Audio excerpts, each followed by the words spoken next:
Welcome to the Java Cafe, Java fam.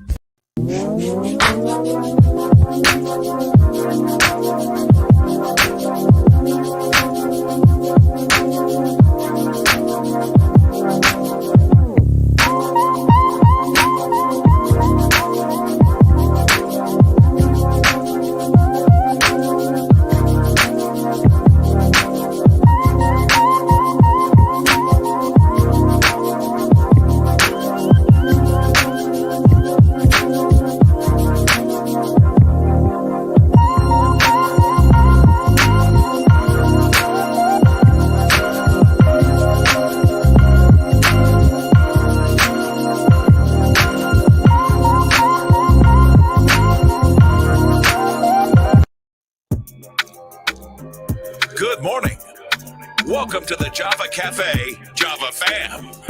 Good morning, everybody. Good morning. Good morning. Good morning. I'm a little excited this morning. I don't know if the caffeine just kicked in or I'm not exactly sure, but good morning. You are listening to another episode of Java with Jimmy. And today, especially as we've been doing since October, every 2 weeks, through a partnership and support from the Massachusetts General Hospital Office of Equity and Community Health, we present to you your Healthy Java.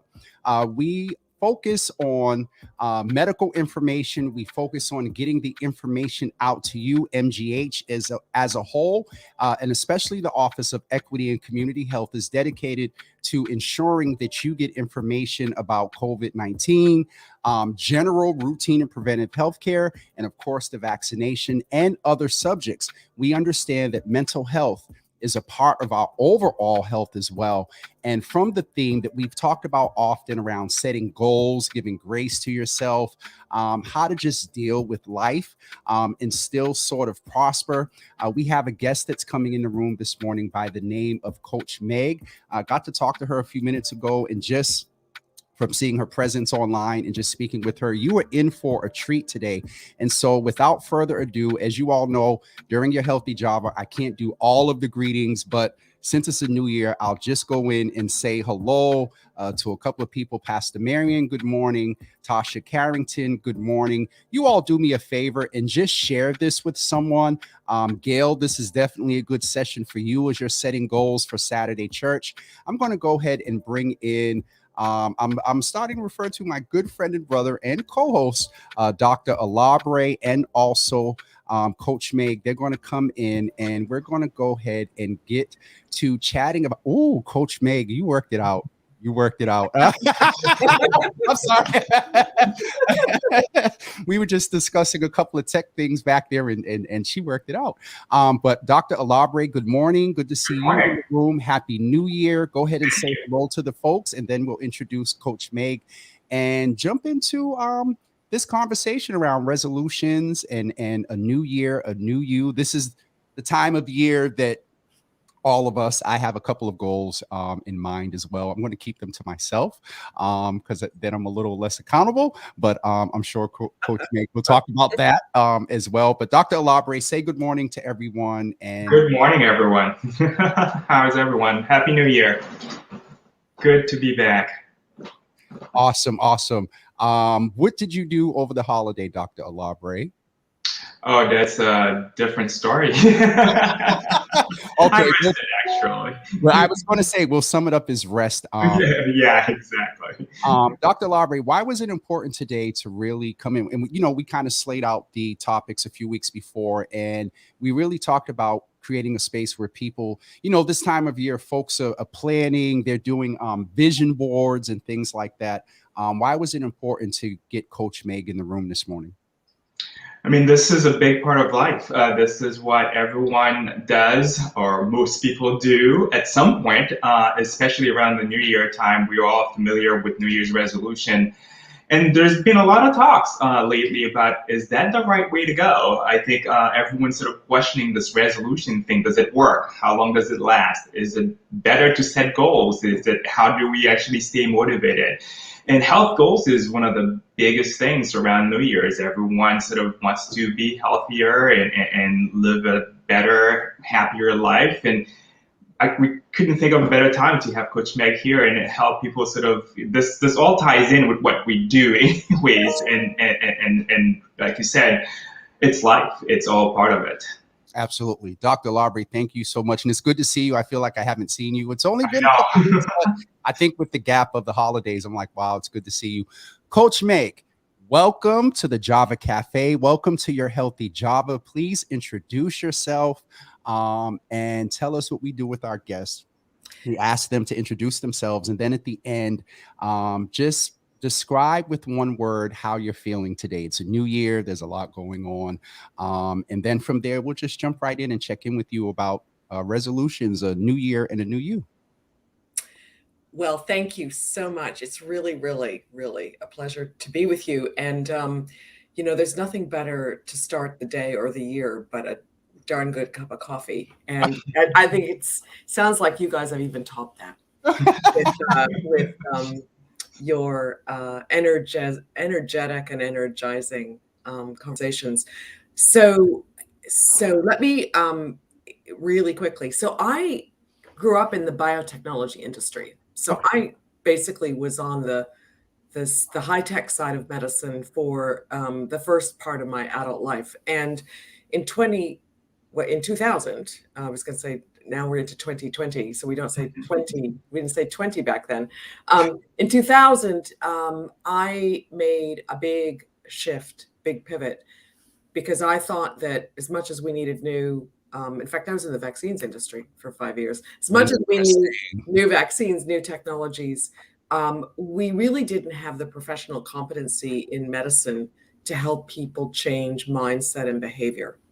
And there was a coaching industry at that point, you know, for business executives and life coaching, but not a really robust science-based coaching approach that would fit in healthcare. So I set out on the journey, you know, to create a school, to create a science-based curriculum, to publish a textbook, and then start an institute of coaching within the Harvard family at McLean Hospital. I'm now chair of that. And then national standards for health and wellness coaches, and then now a national certification. And now we've even got billing codes for health and well-being coaching services. And so, you know, my next frontier is really to get the insurance companies on Medicare all on board to pay for coaching so that we get the support we need. And we're not just left to our own devices with New Year's resolutions, which, you know, can work, but often doesn't.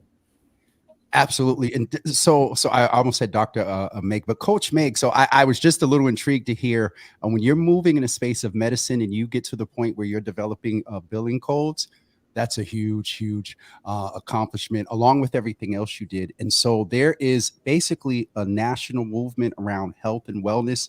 And if I'm understanding right, specifically for healthcare professionals.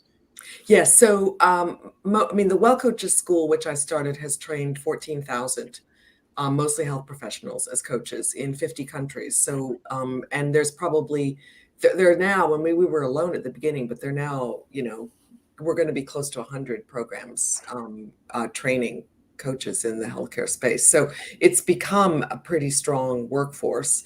And there's lots of coaches working in the corporate space, like corporate wellness, you know, on site. The next frontier is to have the coach in the doctor's office to really take the load off of the healthcare team for these, you know, messy conversations about, here's my life. Yes. What do I do? You know, this is not easy. How do I get healthy in this context, right? And so the coach is trained to have those pretty rich and deep conversations with people to basically amplify their motivation, make their dreams bigger, their obstacles smaller, and then be on the path of continually improving yourself. And that's a skill, right? It's a skill that most healthcare professionals don't learn. I think that's going to change. You know, it's going to be embedded. Very much so. It's going to be embedded in nursing school. And then ultimately it's learning how to coach yourself, which is one of the biggest opportunities for human potential we have today. Coach Megan, that is good. And Dr. Alabre, chime in wherever you want in this convo. But one of the things that you talked about is expanding the notion of health and wellness. And it's this time of year, and people have the notion, as Dr. Alabre said, to want to be healthier. I mean, I'm, trying to drink more water. I'm trying to stay consistent with, juicing, and, it's been a couple of days, but how do we get on the road? Coach Meg, how do we get on the road, or what are some ways that we can start being intentional about becoming a more healthier us, or you, if you will? Yeah. So I'm going to start maybe in a different place than you would expect. I'm going to start with kind of big picture.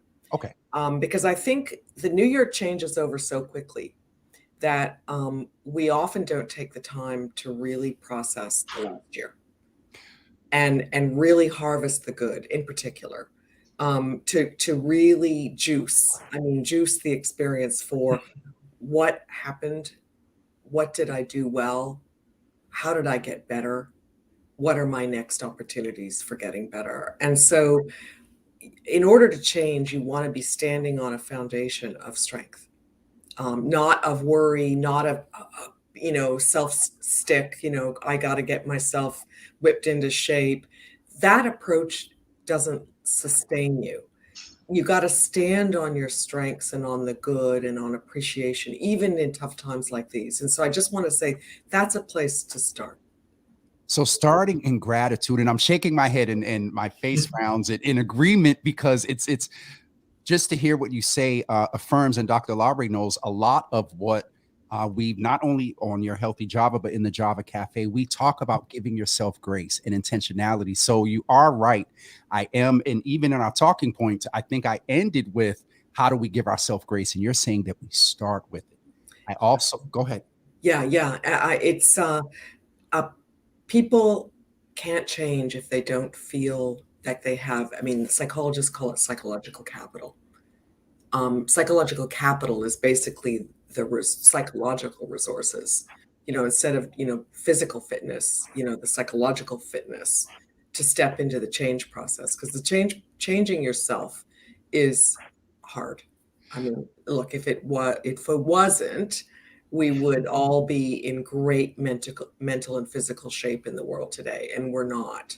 You know that better than I do. And so you really got to ground yourself in your resources, which is your strengths, your accomplishments, how you've made the most out of the pandemic so far, so that you are primed really to be able to face and to move forward into the ups and downs of change. Coach Mick, go ahead, Dr. when do you suggest someone does that? I mean, we're so used culturally with the sort of New Year thing, that once every 12 months to make resolutions.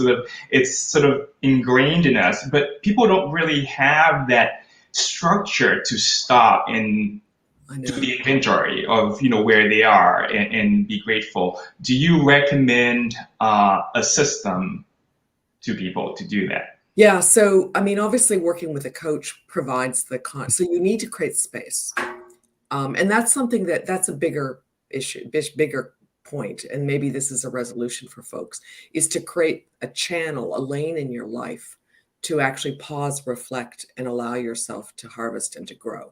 So there's, and this, Dr. Alabre, in healthcare, I talk about this to physicians all the time, that when you are running in the lane all the time of performing well, you have no space to reflect, to pull back, to reflect and pause and actually gather yourself, and gather your resources, and gather the lessons, and gather the gratitude.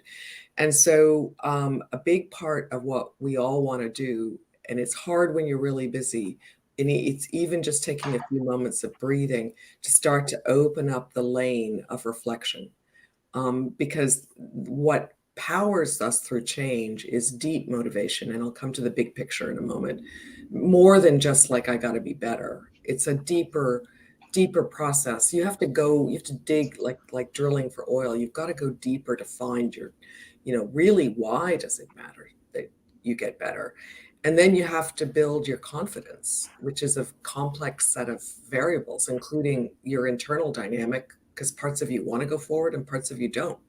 parts of you are happy with the way things are. So there's a lot of internal work to do. And when you're focused in the external world, just doing and performing well, then you're not really setting yourself up for sustained change.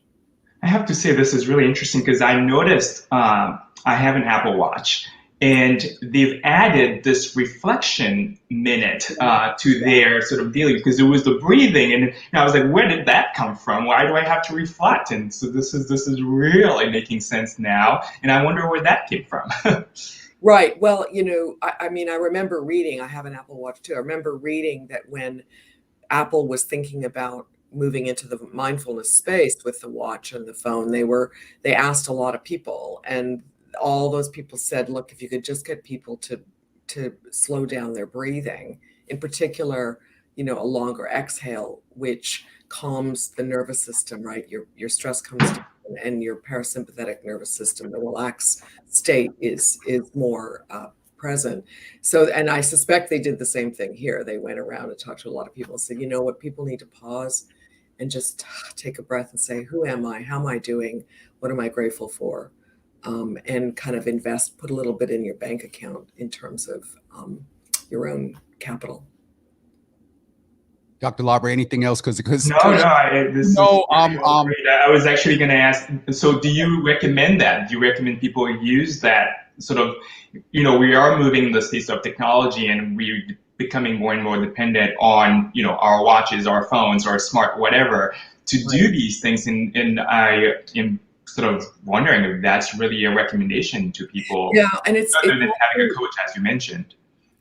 Yeah, it's really related to our times too, because I co-authored a Harvard Health book called "Organize Your Mind, Organize Your Life," and it's been relaunched in 2020 as "Train Your Brain." So anyway, Paul Hammerness at Children's Hospital is the psychiatrist I worked with, and it was based on the fundamentals of attention deficit disorder, and what we've learned from the neurobiology of attention deficit disorder is that the brain needs deep focus periods, like you do. Surgeons really get the best of it in healthcare because they get, and the surgical team, you are in these deep zones of concentration. But the brain also needs breaks, and it needs to wander. The mind actually needs to wander, and then we need to reflect. And since the arrival of iPhones in particular, the smartphone, we've lost those moments. We don't have moments of being bored. We stand in a line. What do? We reach out for a form. We don't have any more breaks. So in our lifetimes, I grew up with boring Sundays. There was no shopping. There was no texting, no online shopping. For Go to the mall. do. And when you stood in a line, there was nothing to do. And we have completely squeezed out of our lives down moments. And so in that sense, we've kind of lost our way. We've lost ourselves. We've lost our reflection. We've lost connection, and so thankfully the tech industry is taking some responsibility to help us get it back. And so these are good small steps in that direction. And do you have a recommendation on frequency? How often do we need to take that break? Good question. Well, so if you take your busy workday, if you've got jam-packed workday, it's taken me years to get to this place, but having a few minutes every 60 to 90 minutes to do nothing, to get up out of your chair, just like the stand, time to stand out. Right. Move around, and don't try to be productive. Stop striving. Stop trying to get things done. Actually, just let your mind wander. Go up and down some stairs. Don't push yourself to accomplish the next thing. And don't let your addictive parts go after something to feel good, whatever that is. For me, it's online shopping. Because I like fashion, as you probably know. So there's lots of new stuff coming all the time now. I can definitely see that. Both of you have really generated so many questions. And Coach Meg, we hear this. Dr. Alabre, you've heard people talk about this often. And so what I heard from you was, to go back to the question, how do we become healthier, is one, start off with giving ourselves grace and gratitude. And I don't know what a G word is for time. But to hear you say that every 60 to 90 minutes that we should really be intentional about taking time to do nothing, is interesting. And there, this platform is for the audience, but I'm getting a free coaching session here myself. And so I'm going to go back, because some of us are known at burning, known for, what is it? Burning the candle at both ends. Yeah. We often say, if you don't take care of yourself, you're no good to anyone else.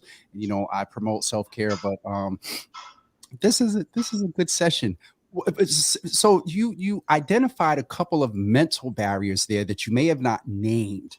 One of the things we wanted to talk about, and Dr. Alabre started tapping into it a little bit, is what are some of the mental health barriers when it comes to giving ourselves grace? We'll shift a little bit from the bullet points in the email, but what are some of the barriers from a mental health standpoint, Coach Meg? You've acknowledged that last year was very interesting. Well, 2020 and 2021 were very interesting. And so what are some of the mental health barriers that won't allow us to be I've never heard the point of, and I reflect over the year, but you talked from a more intentional standpoint about reflecting before we can move on and building that foundation.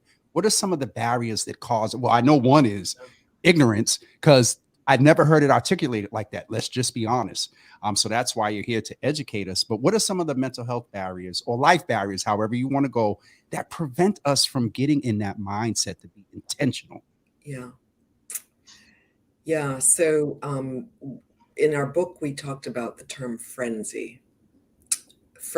So the mind's frenzy. Okay. So that's a one word, but there's a lot behind it. So so let's just talk about our culture first. The culture that we live in is one in I'm a Canadian originally, now a dual citizen, but I think North America is pretty similar, and Europe has moved in this direction too. We if we're not achieving something, we have no value. If we're not actually getting something done, and there's, some of us have personalities that are more like this than others, but our entire, self-worth is based on, what did you accomplish? What did you do? What did you do with your life? And so so just know that that's a drive, like it's a force that we're living in. It's like being in a weather system that's hard to work against. It's hard to stand up and say, I actually can have a moment where I don't achieve anything. That's okay. That's actually a good thing. So I think that just know that we live in a context, and it's really hard to go against the grain, go against so first just give yourself some compassion for just how we're all living in that. And that makes it just runs counter to pausing and doing nothing and actually just stopping. The second thing, which is really alive right now, but it's always been there, is this, big word called stress. And stress is, in the simplest definition, is the sign that the demands of the moment are greater than my capacity. Sorry, we have a thing here that we do. Can you say it again for the people in the back of the room? Yeah, so stress is the sign, like the flag, that's saying to you, red flag. The demand of this moment is greater than my capacity in this moment. And so then we feel afraid. I can't keep up. You don't think these thoughts, but the emotion is there, right? The state, the energy of it is. And then it grabs hold of you like Velcro, and you can't shake it off.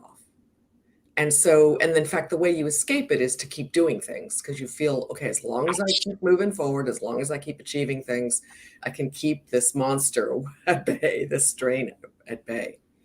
But the irony of this is that this is are not our friend in a pandemic, because chronic stress, if you know Steve Cole's work at UCLA, beautiful legacy of research, shows that chronic stress, loneliness, lack of sleep, all that stuff that makes you feel lousy impairs the immune system. It downregulates the antiviral response. It reduces our immune globulin antibodies, and it makes and it increases inflammatory markers, cytokines. So the thing that is being generated by the pandemic is the thing that makes us more vulnerable to a virus. So those sorry. Really big message. Thank you. And you started to tap into it. And Dr. Alabre, we do this all the time. The correlation, we're trying to get people away. And I'm sure Coach Meg, you would agree with this. We say, and you said it, we say it all the time, physical health, mental health. Dr. Alabre, a little bit, and some people will say, well, what does New Year's resolutions and a new year and my vision board have to do with my health? She's Coach Meg started to tap into it, but that, and the way you broke down stress, what is the impact? And we're going to move on to some, steps and tools and tricks of the trade.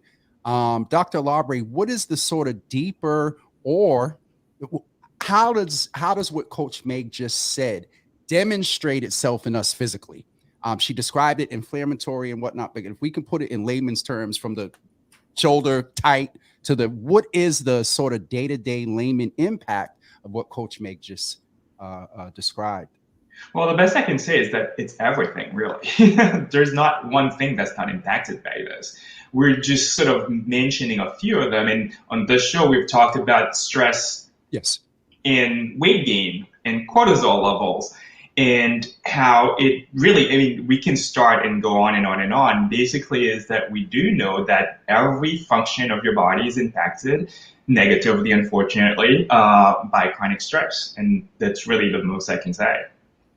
Got you, sir. Got you. I there again, the more you guys, the Coach Meg, the more you talk, I have about 10 different subset of questions to check in with you about. The thing I want to get ready to talk about as well is not only the mental barriers, and you sort of started with this, but I think it's important to be intentional. We're going to get ready to take some questions from the audience. I see a couple. And before actually, just one step back, because we also have a lot of people who are sort of, or at least feel they're dealing with the opposite of what Coach Meg just said, where they feel they have no motivation and they've completely lost all control.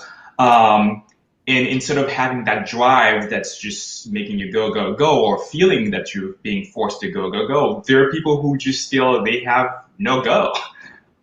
How do you explain that? And how do we then approach this situation, basically? Yeah, I'm so glad you mentioned that, Dr. Alabre, because there's sort of two states. There's the overdrive, which is the stress, panic, anxiety, fear, all that stuff. And then there's the down, disappointment, sadness, hopelessness, depression, that this is like, there's no future. I don't have a reason to get out of bed. I don't have a reason. So yeah, so there's the up emotions, which get in our way of functioning well in their health, and then the down emotions. And then there's anger. There's more than that, but there's also anger, which is like impatience, irritation. There's a lot of that out there right now, right? So so you could generalize to say any chronic set of emotions that impair your ability to function are your signal to grow. They're your signposts that you've got an opportunity to get better. They're a force for good. Can you repeat that again, Dr. Meg? Can you repeat that one again, like the other? The important message from all the researchers in emotions right now is that emotions are normal and natural. We have a lot of them, a lot of negative ones right now just because of our circumstances, but they are our path to growth and strength.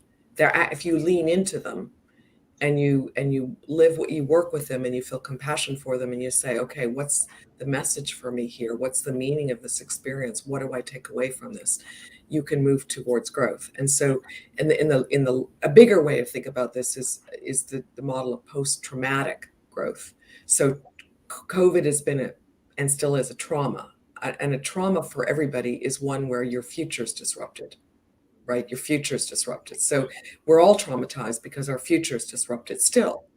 And so you want to go past bouncing back, and you want to suffer well, you want to lean in, and you want to turn it into growth. You want it to be a force for good. That's how we want to face and move forward, is to turn the pandemic experience into being a good thing. And with that, would I say also that, are you saying make resolutions or don't make resolutions? Yeah. Well, resolutions, forget about the ritual and the social pressure of the ritual. Just set that aside. It's just a ritual. Yeah, sure. There's a lot of peer pressure. Everybody's talking about it. Just come down to the basics. The basics is that humans, they need to pause and reflect, but we need to strive. Even if we strive to not strive, we're still striving, right? Right. We need to have, that's how you get out of depression, is you strive for something better. You believe that you can be better. You can help make other things better. And so striving is really important, productive striving. So if we decide that January 1st and January is a time for striving, that's fine. But it's not something that is just for now. And if it's not for you right now because you're busy harvesting last year, and that's okay. It doesn't matter. It's just a social construct. We just made it up. So we don't have to do it. We can decide, yeah, I want to reinvigorate my striving, and I do want to make a commitment to get better. But then let's talk about what is the kind of commitment that actually leads to sustainable change, because that's where the rubber hits the road, and you have to have a whole bunch of stuff in place to make it sustainable. Otherwise, you're just making a resolution, having a nice time, giving a toast, and you forget about it by tomorrow morning, which is not productive. It makes you feel worse, actually. This is definitely the guilt sets in because you didn't actually keep up with what you. No, and now you're even more upset. Yeah. Right. There's such a dichotomy between you talked about overdrive, and then Dr. Alabre, and thank you, sir, for bringing up the piece of a what do you call it, a motivation, or not, being motivated. When you started with this, talking about giving yourself grace, and I have heard you say the word harvest the previous at least 4 times.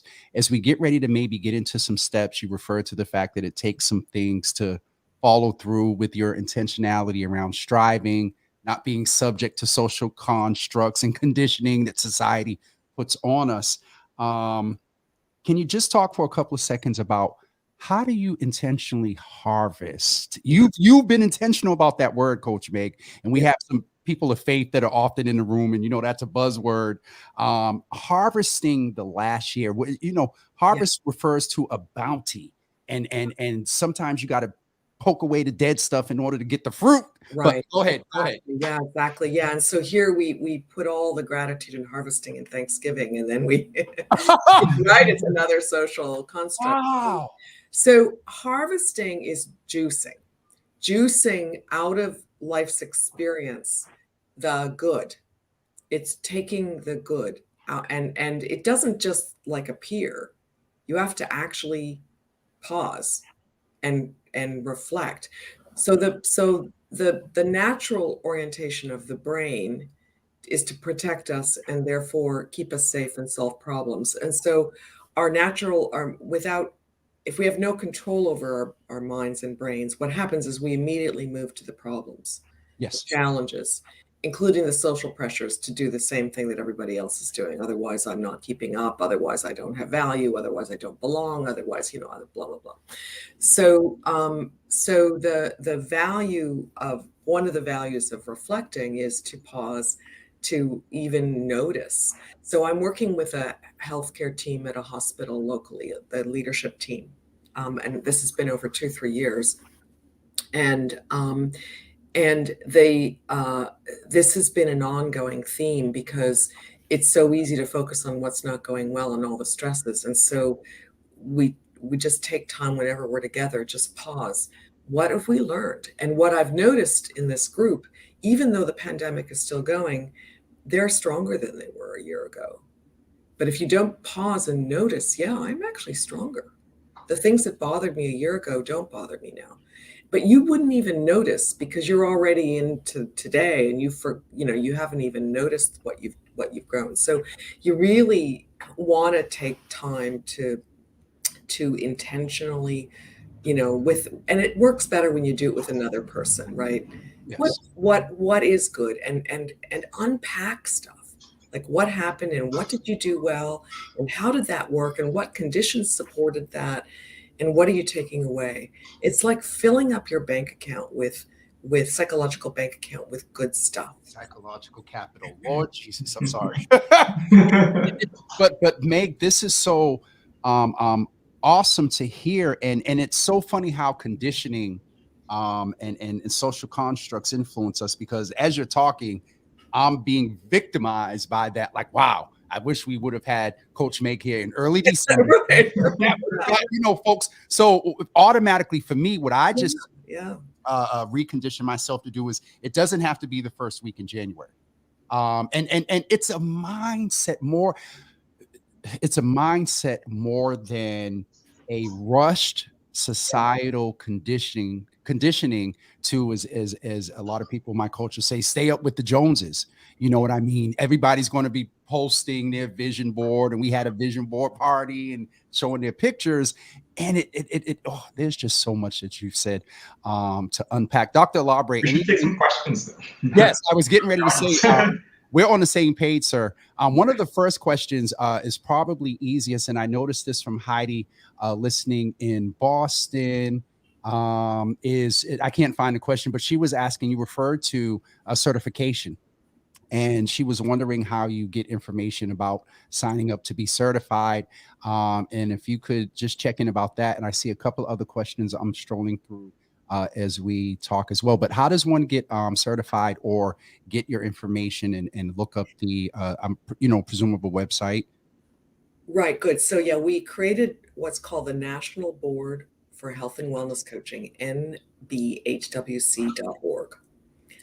which describes all the standards. And then our school, Well Coaches, is wellcoaches.com. So that's one of the schools. So you have to go through an approved program for coaching skills and testing your skills and all of that.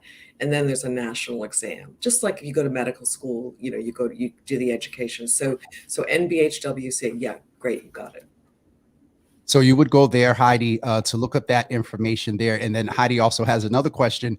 What are some strategies for sustainable change? And you kind of put a few bullets out there already, but what are some strategies for sustainable change? So we're not, because what I also heard from you, Meg, is we have a propensity to be on a roller coaster this time of year and throughout the year as we're checking in. There's accountability. I also want to go back in a couple of seconds and talk about doing it with someone else, because that does bring a different lens. We tend to appreciate more for others than we do for ourselves. So first question is, what are the strategies for sustainable change? Yeah, right. So the first thing is to actually create the conditions for change, so you don't set goals right away. Got you. And the first step, and there's twin engines, as I like to say, for change: motivation, which is your own internal reasons to change, not the social pressures, why it's important to you, really important to you. And then the second is your confidence, which is something you're working on all the time. So you want to understand what strengths you have, what past experiences you have that will help you. You want to understand your main obstacles. You want to be sort of being creative around overcoming your obstacles, because those are your growth opportunities. So you want to get all that laid out first, your motivation and your confidence, and then experiment. Don't worry about big goals. Just like, okay, it's a hypothesis, right? You don't know what formula is going to work. Nobody can tell you. The data gives you bell curves and averages, but in the end, you don't really know what your formula is. So you want to just not get too attached to big goals, more experiment. What experiment do I want to try? What are the 2 or 3 things I could do How would I know if I was successful? And then do them, and then learn, and then keep going. So basically, get your motivation in place. Where are you going? Why are you going there? Why is it really important to you?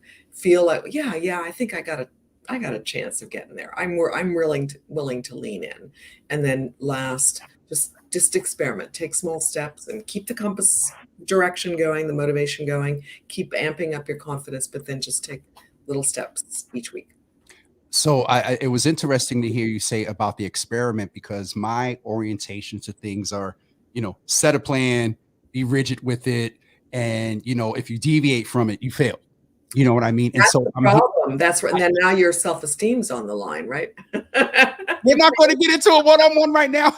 No, but this, Coach Meg, you're right, because I think, and I want to talk a little bit, and just, you guys have noticed, Dr. Alabre is a physician, and so often he has to answer a page and calls and patients. So we took him out for a couple of seconds, but he's coming back. But okay, I'll put myself up for a minute. In your experience, have you found that, and this might get me in trouble a little bit, but when it comes to gender, on the scale, who have you, by your experience, the guys or the gals, who tend to be more intentional about their planning and their and doing things that you speak to? Where has your experience led you on the pendulum of? I do think there's a gender difference. I think it's more personality difference. So some of us are wired, not everyone loves the Myers-Briggs personality assessment, but one of the things that's useful is that there are folks who really lead more with feeling, and folks that lead more with thinking. So feeling is more of a non-linear kind of emergent, I'm just going to flow with things. And thinking is more planful, and we have both. And one thing I would say is that we often overuse the thinking and the planning at work, and then just to take a break from it in our personal lives, we lose the discipline. We don't bring the same discipline. So those are different ways to look at this. And thinking can only get you so far. Because as soon as you're thinking, you're not experiencing the moment. You're not harvesting. You're not processing. You're not learning. You're actually, you're in the future. You're already. So thinking isn't necessarily our friend always when we're changing ourselves. So you can overthink. I was just getting ready to say that, and under experience the what's actually happening to you. Coach Meg. Okay, so we can overthink and under experience the good. And it's such a buzz, and excuse the vernacular, sexy word to talk about self-care and gratitude. But if I'm hearing you correctly, all throughout this session, I've heard a cadence of intentionality. I've heard a cadence of giving yourself grace. I've heard a cadence of some accountability as well. And maybe to go back to the point about, what is the value of doing this with someone else versus solo? Yeah. So I think the mindset I'd like to offer everyone is to see this whole thing about growing and expanding yourself. Mm-hmm. That's what you're doing.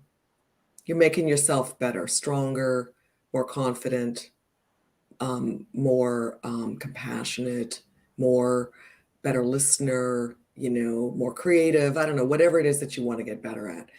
And I think if you recognize it's not that you're losing weight or reducing your stress, you're actually growing yourself. You're actually becoming a bigger, better person. And I think if you keep that in mind, then the gratitude, all that stuff is just the raw material to help you do that. And nature has in its design growth. Like, just think about flowers and trees, and it's just the way we're wired, and we lose track with that basic nature that I'm here to grow. I'm here to get better. I'm here to get wiser. I'm here to whatever. And I think if you start there, then the gratitude and the harvesting is actually the fuel for that. It's not just for its own sake. You're actually helping yourself grow. Because when you have all that fuel, then you're actually willing to look at the challenges, and you're willing to say, okay, maybe I don't have to be so down or so stressed. Maybe there's other ways, because now I've got more of an open mind. I have a bigger sense that I can actually do something about it. So I think that what we want to do as humans right now, especially in the pandemic, is focus on growing ourselves, getting better. And whether you give yourself a little extra push in January or June or September, it doesn't matter. It doesn't really matter. It's so interesting because January 1st of the year, June for me is typically, I'm like, it's interesting you name those months because you just articulated my 3 seasons of if I didn't get it in January or July 1st, midpoint through the year. My birthday is in September. And so if I didn't get it by July 1st, then September 8th, I'm starting. So I thought I liked you, Coach Meg, but you just called me out, whether you know it or not. Dr. Alabre, any thoughts? We don't have any more questions from the audience. I have one after you, if you want to interject or ask anything, Dr. Alabre. Sure. I mean, one of the things I was going to mention is when I talk to patients about setting goals and health goals and whatnot, is I often say start by learning to know yourself first. And it's funny because you talked about gratitude and sort of taking that time. So I go slightly differently, but also sort of in terms of how you come up with a plan. And one of the things I tend to talk about is don't do something that's not going to work for you. So if you're not, say, a morning person, don't try to exercise in the morning. That's something you need to learn about yourself first. If you're not this kind of person who likes to go for walks, maybe not walking is what you should do. Do something else. And like also so just trying to be in sync with yourself and knowing what works for you and capitalize on that, because there are a million different ways of getting to the same goal. And so if you don't know it, you're doing something just because someone else is doing it, it won't work. I just kind of want to hear your thoughts on that a little bit. Yeah, that's right. Yeah. So, so the biggest psychological need of humans is autonomy, which is to march to your own drummer, live by your own values, do things your way. The second biggest need is serving others. So it sort of balances out, right? We have both. And what you're really, Dr. Alabre, speaking to is get in touch with who you are, what's important to you, what you can do, what you can't do, and try to find your own voice and your own path and your own way, as opposed to relying on others, because the deeper the sense of who you are and who you want to be and why that matters, the more likely you'll be successful. And what I would add to the getting to know yourself is that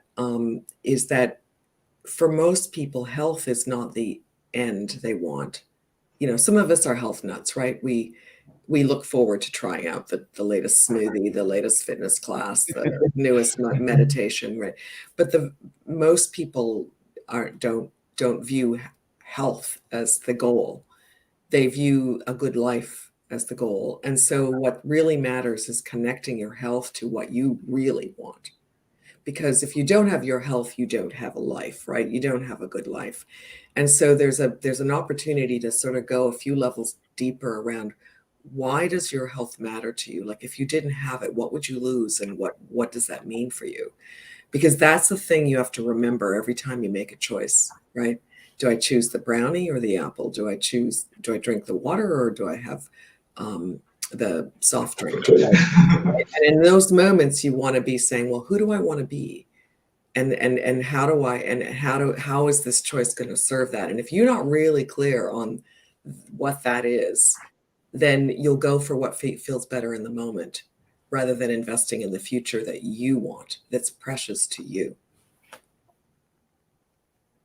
It's a lot of really precious gems here.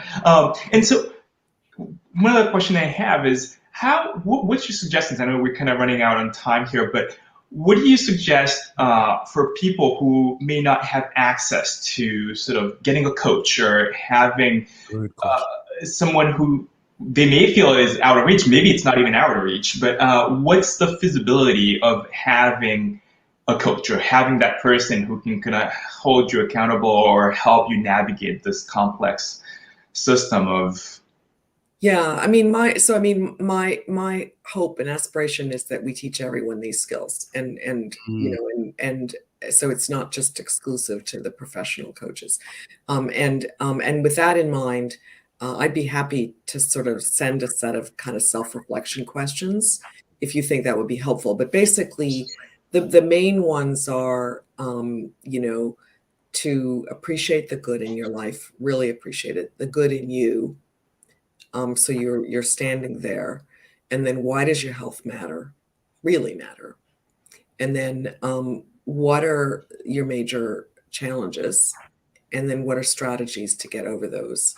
And then what are first steps? And then what are the next steps? So I think just a few questions, and maybe find a friend or partner, a sort of a peer, to just go back and forth. That can make a big difference to help you really align with who you are, what you need, and what's the right timing for resolving, and what's the right timing for just processing life, right? When do I stride forward, and when do I just experience life? And you don't always have to be striding, even if it's New Year's.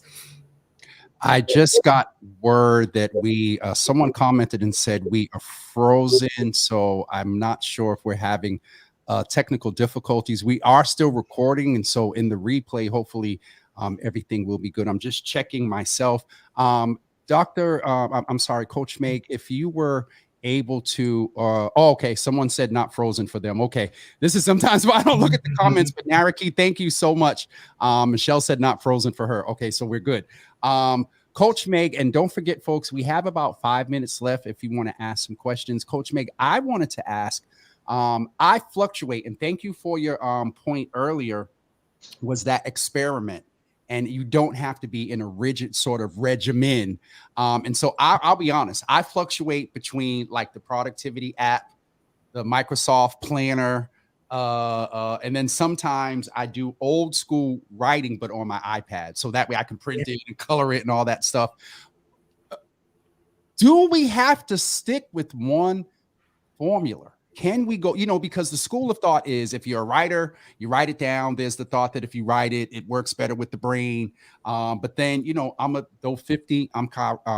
tech person. And so, I'll use the phone sometimes. And so do you, in your recommendations, in your experience, do you find more productivity sticking to one model?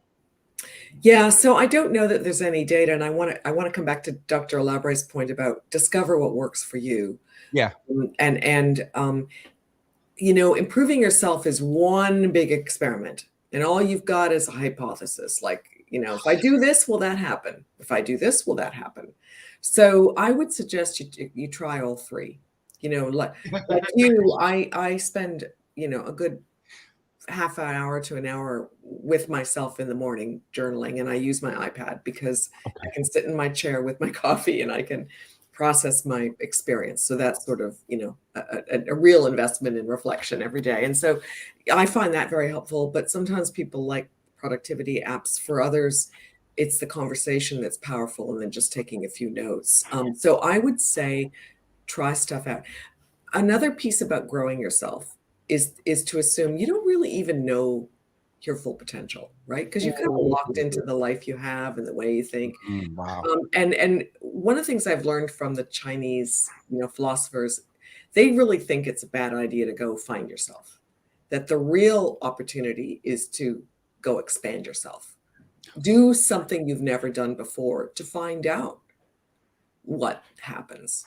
So be more in a curious state of like exploring and learning, then I got to figure out which way to do it. Is it this way? There's no that. So I think instead of kind of closing down our options and making choices and decisions, leave some space for opening up and trying different things and learning from that. And so balance the, focusing on this is the way I'm going to do it, to I'm going to do something different this week.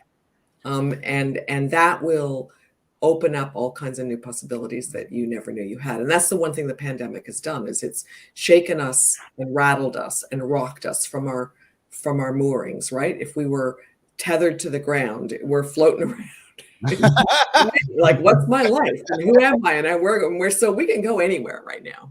Right? Yes. We can take ourselves and our minds anywhere right now. So I wouldn't waste the opportunity to, do it differently and see what happens. And expand. And so, I mean, Coach Meg, you've been so helpful to me today. Dr. Alabre, I'm sure there's something you wanted to add, or at least getting to a point of closing remarks. Dr. Alabre. No, I mean, I was gonna say, I think one of the barriers to doing that experiment sometimes is just feeling overwhelmed, like you have no time. And then one of the things that we run into, and just like you were saying, I've not in those words, but I say this to my patients a lot, like, you just never know. Try it out. Try multiple things. Something will stick. Think of options. But then often you're encountered with this when. Like, I just have no time. Just tell me something. Like, I'm here already. This is an investment in time that I can barely make. Just give me one formula and I'll try it. And so it's that struggle of just. Yeah, no, that's true. And I think when you're locked in that frenzy of I've got no time, I've got no time, I've got no time, I've got no time, you have no time. Right? And so if there's a deeper conversation to be had, when you invest in downtime to reflect, you find you have more time because you're more you think better and you get more done. So that's the irony. You think you don't have more time, and some days you don't. But often, by making some space and being a bit more creative around how you design your life, there's room there. And so that's a real barrier, though. That's a real mental barrier. I have no time. And that's an opportunity to say, well, what would it look like if you did have more? What would shift?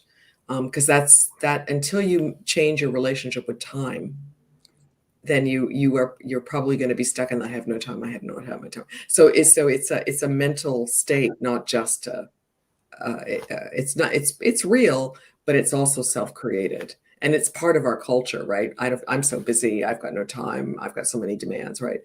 And there are moments where we can take a breath, where we can put our phones down and just pause and say, if I had time, what would that look like? If I used it well, what would that look like?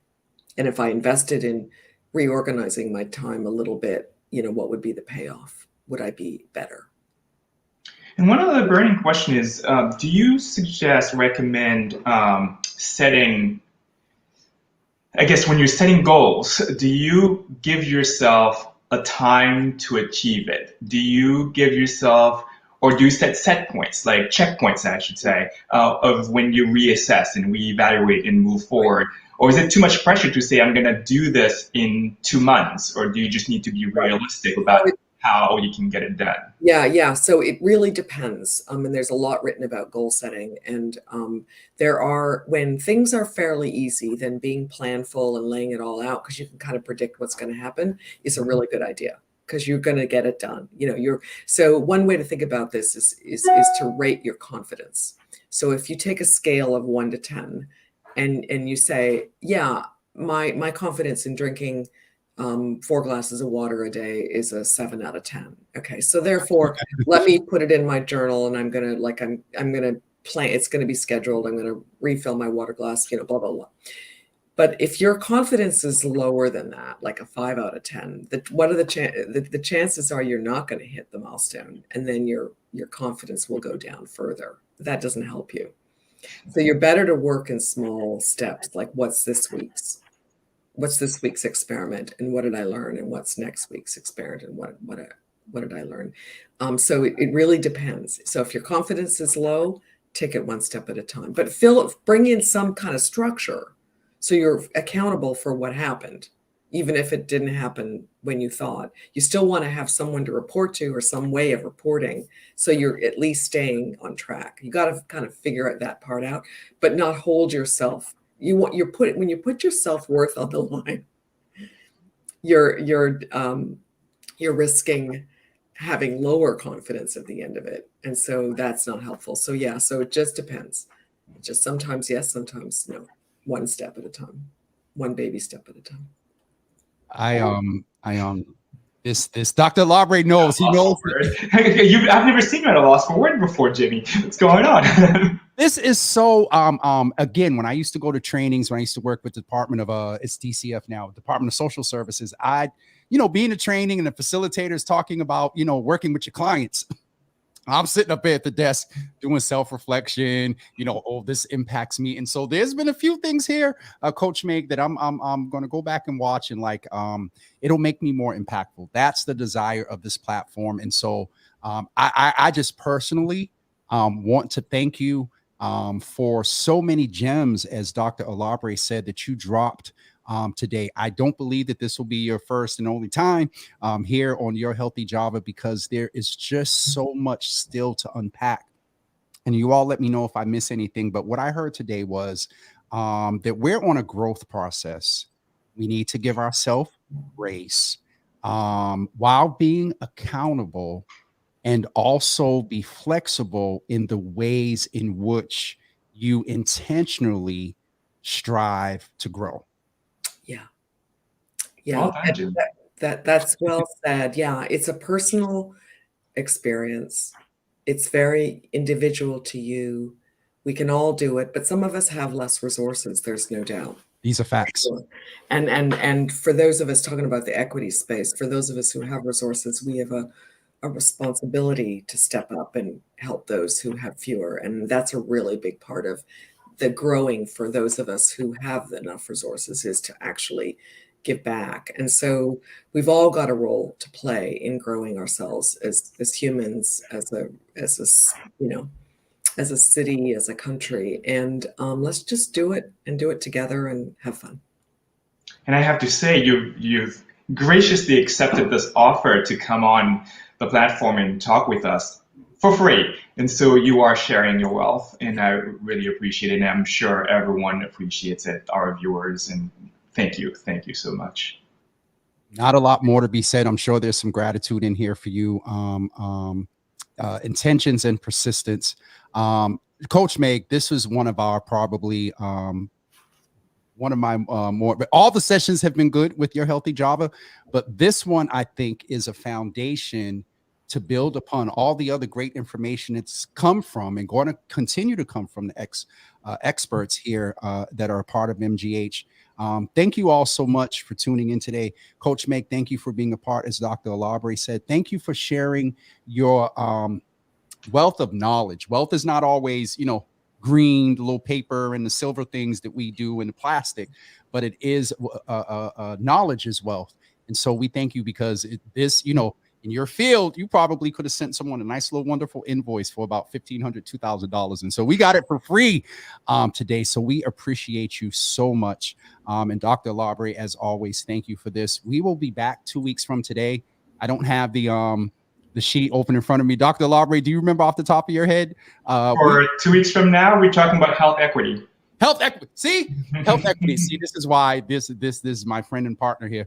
And so we're going to talk about health equity. And Coach Meg, thank you. And I'm not going to bring it up too much, because it'll be another 15 minutes. But thank you for raising the thing around health equity, because that is the ultimate goal of why MGH supports this platform, and one of the key tenets of Your Healthy Java. And so thank you all for tuning in today.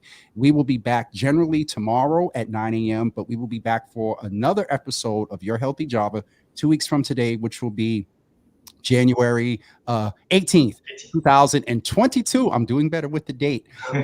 So don't forget that you can, if you came in late, you can go to YouTube and watch this. You can go to Facebook, Java with Jimmy, and watch this, and tag someone and share this with them that they need to give themselves grace. They're on a growing process. Strive with some level of intentional accountability. I'll go back and get the how I said it before, Coach Meg. But thank you both so much. And we'll be back tomorrow at 9 in Your Healthy Java, back 2 weeks from today at 9 a.m. Thank you all so much for tuning in today. Appreciate you. Thank you. Bye, everyone. Enjoy. Goodbye, everybody. Good to meet you. Thank you.